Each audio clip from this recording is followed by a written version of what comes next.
Bueno, hola a todas y a todos.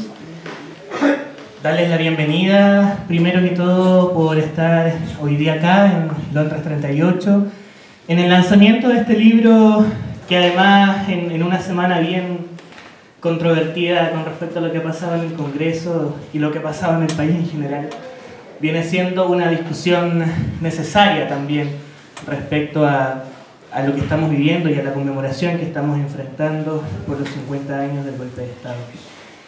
Bueno, mi nombre es Tomás, aparece ahí, y más que de moderador voy a ser de provocador hoy día en esta mesa, acuñando, ¿cierto?, a mi querido amigo Víctor Hugo Robles.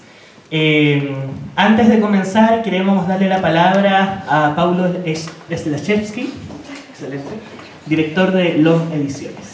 En nombre de LOM Ediciones agradezco a cada una y cada uno de ustedes por estar acá esta tarde. Agradezco en particular a Verónica Stein por este libro, notable libro, y un honor publicar. A Londres 38, Espacio de Memoria, por acogerlo. A Historia de Desobedientes Chile, a Elía, quienes presentan el libro, a Erika Hemmings, a Nadia Jalinek y Tomás Barrera. Una notable obra la que presentamos hoy, que reflexiona sobre el valor y la inevitabilidad de la memoria a partir de la experiencia vital de la autora. Crecida en una familia donde la tragedia se ha hecho presente por la dictadura misma, como por la tradición de un hermano de su padre, tío de la protagonista, a los principios ideales, involucrándose en el aparato criminal y de horror de la dictadura. Un texto muy bien escrito, con un trabajo literario donde se conjuga muy bien forma y contenido. Es también un texto sobre el exilio, pero se trata de un extrañamiento especial, pues a la nostalgia y el dolor por la pérdida de la patria se agrega la experiencia de la ruptura de la familia, una verdadera mutilación que obliga a los sobrevivientes a resistir sin el miembro arrancado. La fractura del país van así más allá de lo simbólico, del territorio, de lo social. De alguna manera, en la obra, todos adquieren cierta presencia fantasmagórica, parapetados en el mensaje permanente a la manera de Bartleby, preferiría no hacerlo, respuesta a todo intento de indagar sobre el tío del traidor. Un relato en el que convive la reflexión con la biografía personal. La autora asume una identidad sin dejar de lado su historia, y es a través de este camino que se produce su viaje a Chile y su búsqueda en este país de las huellas de hechos ocurridos años atrás y sin embargo tan vividos a partir de la presencia de la memoria. Un deambular que lleva al encuentro con el colectivo Los Hijos Desobedientes, asentados en Buenos Aires y conformado por hijos y familiares de torturadores al servicio de la dictadura, quienes dignifican su identidad a través de la denuncia de su familiar parte de los crímenes. Un significativo aporte esta obra en el marco de los 50 años del golpe civil-militar. Nos adentra, como otros textos que hemos publicado últimamente, en la mirada, el sentir de las hijas e hijos que sufrieron silenciosamente muchas veces todo el peso heredado y propio del horror que vivió nuestro país desde aquel fatídico 11 de septiembre y sus consecuencias. Devela las tensiones, quiebres y dolores que atravesaron algunas familias chilenas, tema en general silenciado, donde unos fueron perseguidos mientras otros eran parte de la represión o cómplices de la misma, un silencio que desde dentro las y los desobedientes quiebran, enfrentando valientemente la impunidad. Libros como el que hoy presentamos nos permiten recordar y dimensionar la brutalidad y crueldad que imperó en Chile. Nos permiten también volver a pasar por el corazón a todos aquellos y aquellos que soñaron y lucharon por una sociedad justa y fraterna, aquellos que resistieron y enfrentaron desde distintos lugares la violencia del Estado.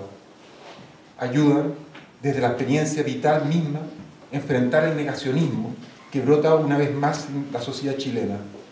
Vivimos un tiempo en que desvergonzadamente y sin la más mínima ética, la derecha, sus intelectuales y los medios replican la clásica fórmula de culpabilizar a las víctimas de los crímenes de sus victimarios, como cuando se responsabiliza a las mujeres por las vejaciones a las que son sometidas. se van a cumplir 50 años de aquel aciago suceso que permanece latente y vivo, porque sus consecuencias nos tienen aún cautivos y los padecemos a diario. Padecemos a diario. Si bien hay un sector social que ha perdido la memoria sobre aquellos luctuosos hechos, hay también quienes agazapados esperan que el tiempo, la omisión y el silencio borren todas las huellas y que sean las nuevas generaciones desmemoriadas e ignorantes las que pongan el punto final a esta historia. Sin embargo, la memoria obstinada fluye y se nutre de las y las sobrevivientes, de las hijos, nietas, nietos de los mismos, como de los espectros de cada uno de ellas y ellos, las y los asesinados, las y los ejecutados, las y los que murieron bajo la tortura, las y los desaparecidos. Todas y cada uno de ellos regresan o tal vez nunca se han ido, vuelven a nosotros, amorosos, sonrientes, porque le han ganado a la infamia y a la muerte. Y como si fuera la primavera, cada septiembre renacen, transitan nuevamente por nuestras calles y nuestras vidas y dan nuevos bríos y sentidos a la memoria colectiva que atiza el fuego de la esperanza de una sociedad mejor. Es hora de que, sin temor y con convicción, en las grandes alamedas, como en la educación y en los medios de comunicación, se pueda honrar dignamente sus memorias y recoger sus ejemplos para construir una sociedad mejor. Agradeciendo y felicitando nuevamente a Verónica, a cada uno de las y los presentadores, y a todos ustedes y a este espacio por acogernos y que hace aún más fuerte y conmovedora la presentación de este libro. Las gracias. Y aprovechando, junto con agradecer el trabajo constante de LOM Ediciones, queremos también agradecerle a nuestros anfitriones, a nuestros dueños de casa, Londres 38, Espacio de Memorias, por abrirnos las puertas, por permitir que este libro se pudiese presentar en este lugar que fue también testigo de esos horrores de la masacre y que hoy día, desde la resistencia, seguimos resignificando.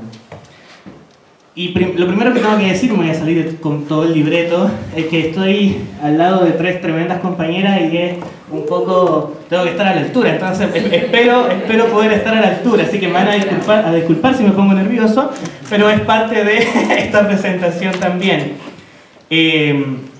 También tengo que agregar que Raúl Zurita, cierto poeta, Premio Nacional de Literatura, nos avisó en el último momento que por un tema de traspapeleo en su agenda no va a poder asistir hoy día, ¿ya?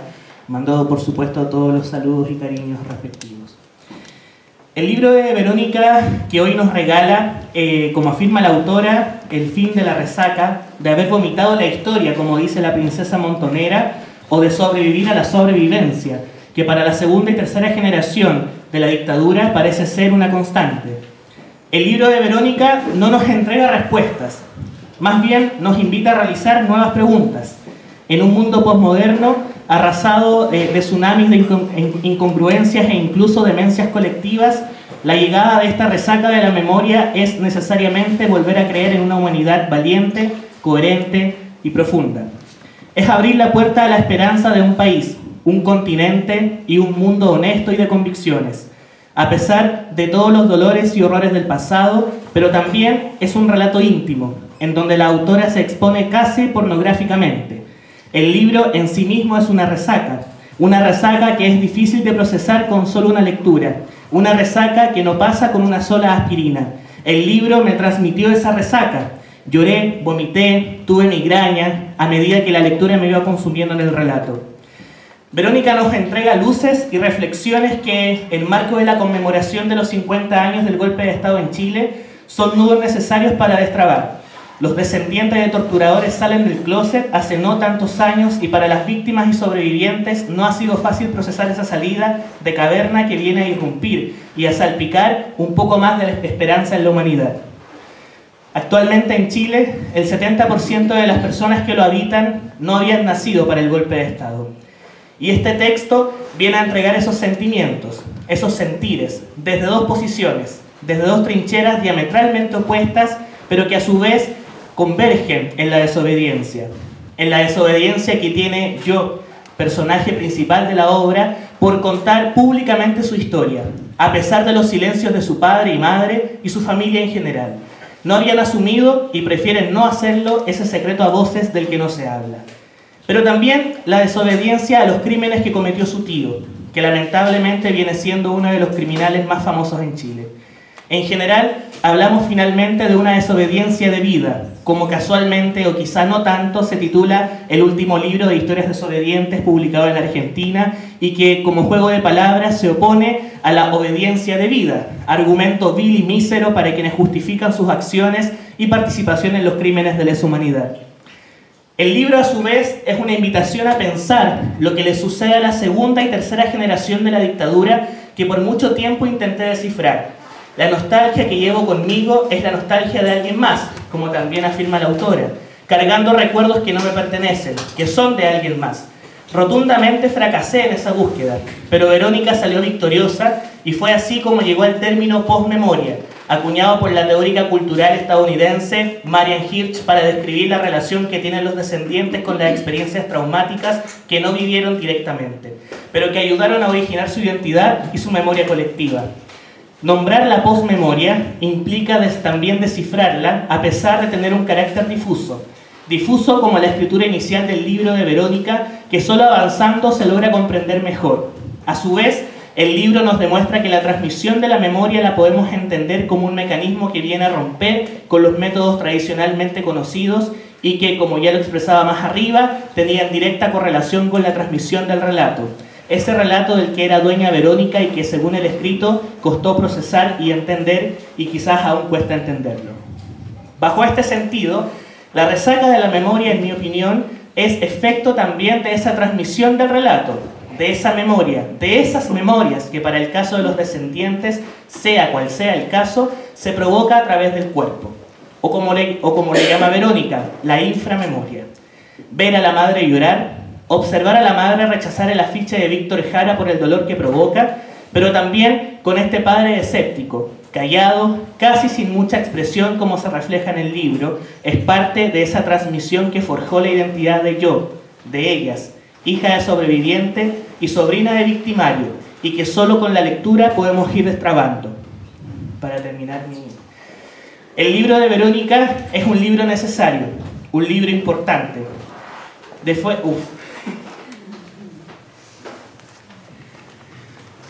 Un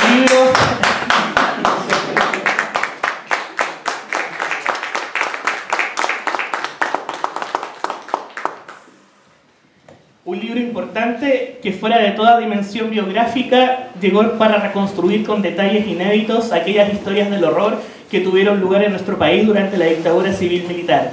Pero a su vez, la lectura de la resaca de la memoria nos demuestra que las temáticas ahí abordadas no son solo pasado, son también presente, y que las últimas catástrofes de las que nos habla Rousseau generan repercusiones hasta nuestros días. Ese pasado que no deja de pasar.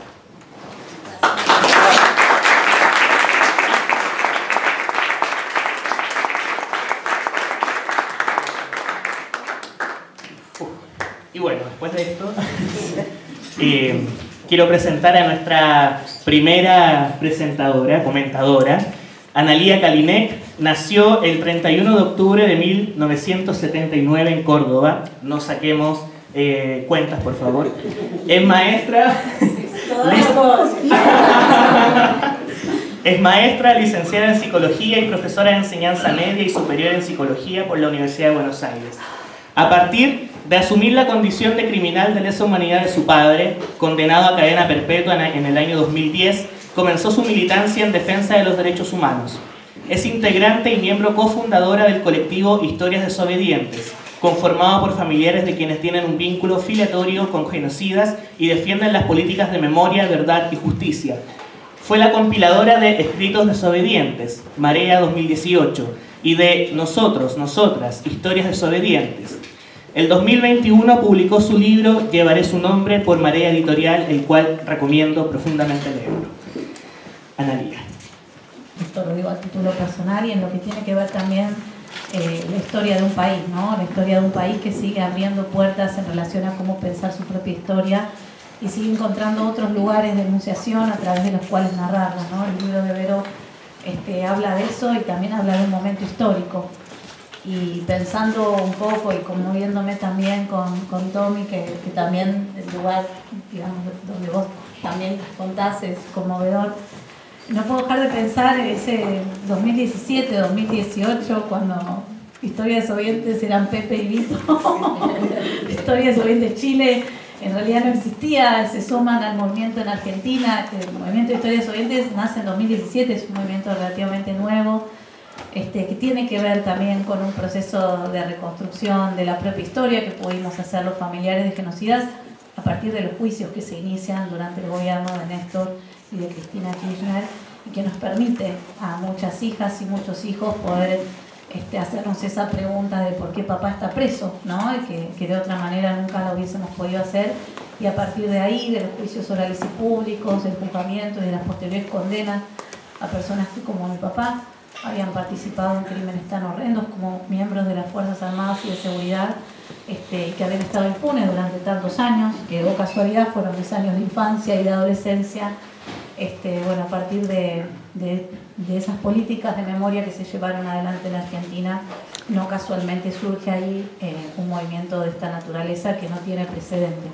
Y ahí aparece Pepe, que anda por todos lados siempre, que dicho sea de paso, hace poco nos regala también su película autobiográfica, documental, Bastardo, que ahora nos va a contar, o después, los vamos a invitar a que vengan mañana también a poder verla, que se estrenó el miércoles pasado. Vito, que también ya en soledad hace mucho tiempo, muy valientemente también había contado su experiencia como hija de un torturador, hasta que nos pudimos encontrar. Y me acuerdo de ese primer encuentro con Vero, que se acerca, la trae Pepe, tenés que leer el libro, aparece ahí. Ese momento también está documentado en el libro. Y dice, es sobrina de un genocida, ¿no? Y nosotros encima que éramos pocos, y dijimos, que era sobrino, nieto, nieta, no importa, si tiene un parentesco con los genocidas, es el movimiento, ¿no?, de familiares de genocidas. Si bien originariamente éramos hijas e hijos de genocidas, prontamente se empezaron a sumar muchos nietos y muchas nietas de genocidas, y otros parentescos también como sobrinos, ahijados, hermanos de genocidas también se han sumado al movimiento.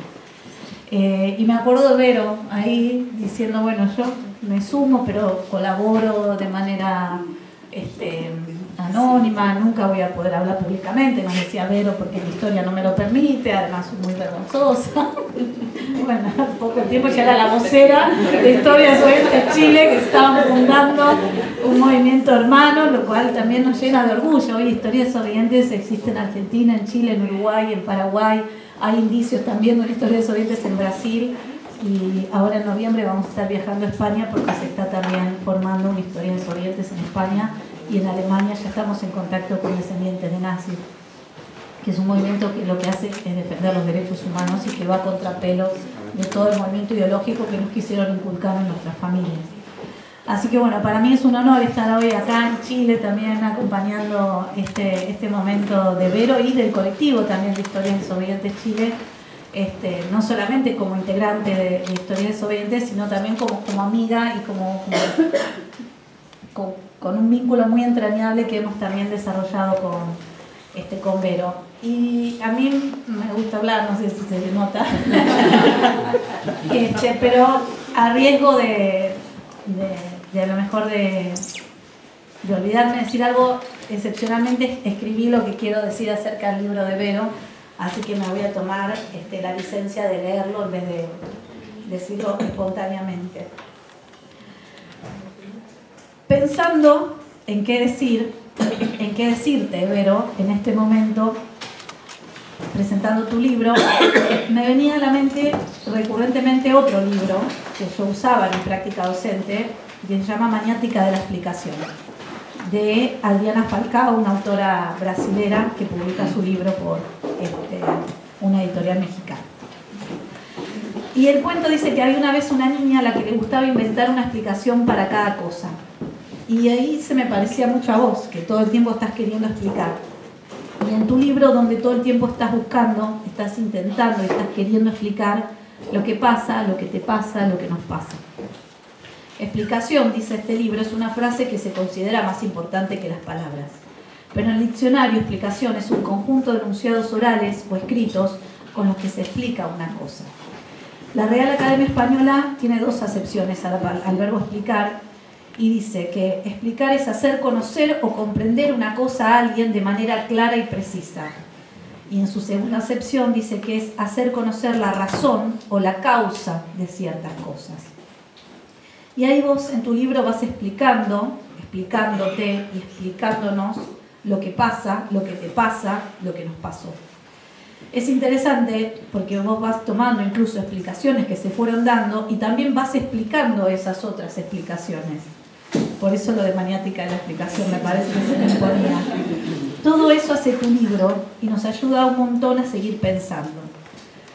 Conceptos como la pequeña mitología del exilio, rituales del exilio, el exilio del exilio, los pseudo recuerdos, los sueños del cuerpo o sueños somáticos, la neurosis del Aleph, el deber de silencio, ese mandato de silencio del que tanto hablamos en Historias desobedientes, y la desobediencia. Porque además de usurpadora, fijona, traidora y negacionista, sos también una desobediente, que si bien lo contás tangencialmente en tu libro, yo te lo agrego de manera más enfática. Desobediente al mandato de silencio, justamente. Desobediente al tío del que no se habla, del que no se hablaba en tu familia y del que vos hablaste y escribiste. Y nos contás todo lo que te pasa y vas transitando la memoria, la sudás, la llorás y la vomitás. Igual que muchas otras hijas, como Ángela Urondo Raboy o como la princesa Montonera. Y vos lo decís, Vero, con todas las letras y en el mismo renglón. Que están los hijos y las hijas y los familiares de las víctimas, pero que también están los hijos y las hijas y los familiares de los victimarios. Y que nos estamos encontrando en los renglones de tu libro, Vero, y en la vida misma. Y a ella, a la nena del cuento, le parecía que el mundo era un poquito complicado. No sé si te suena familiar, pero igual que a vos, igual que a nosotras. Y entonces el libro, el original, el de la maniática de la explicación, habla de simplificar, ¿no? Y que simplificado el mundo podría ser más simple, más bonito. Entonces trata de simplificar el mundo en su cabeza, igual que vos, Vero, para poder entender, ¿no? Y yo me pregunto, ¿se pueden simplificar nuestras historias? ¿Se puede simplificar la historia? Simplificar, piensa la nena del cuento, es cuando 4/8 se pueden simplificar en un medio. Pero claro, un medio cuando está escrito en números significa la mitad, pero cuando está escrito en letras quiere decir manera. Y hay varias maneras de entender el mundo, y ella trataba de explicar las cosas para que el mundo fuera más bonito, igual que vos, Vero. Que cuando explicás el mundo y lo que pasa en él y lo que te pasa y lo que nos pasa, haces que el mundo sea más bonito. La acusaron a la nena del cuento de ser una filósofa, porque ella quería pensar pensamientos. Parecido a vos, Vero, que te acusan de usurpadora, fijona, traidora y negacionista por querer entender y pensar lo que pasa. Qué linda forma que tenés, Vero, de entender y de explicar. En serio que leyendo tu libro todo parece más simple, tan claro. Tenías que poder decirlo luego de transitarlo, transpirarlo, sudarlo y vomitarlo para que pudiéramos entender. El anacronismo deliberado, la compulsión de repetición de las que nos habla Freud, vos lo explicás más lindo, Vero. ¿Sí? Cuando nos contás que sos una guerrillera mal lograda. Cuando nos contás de el saber sin saber, el concepto de cripta, que aparece en la primera generación, y de fantasma, se vuelve mucho más evidente. Sabés que hay algo, pero no sabés. El tío del que no se habla, el tío del que vos hablás, porque vos entendés que hay que hablar. Y porque necesitas hablar. Las zonas paradójicas, el clivaje, el síndrome del conflicto ético, conceptos que no tienen desperdicio dentro de la narrativa del cuento y que amplifican el modo de pensar e interpretar. ¿Cuánto de esto sabemos los desobedientes? Y acá me mira los desobedientes.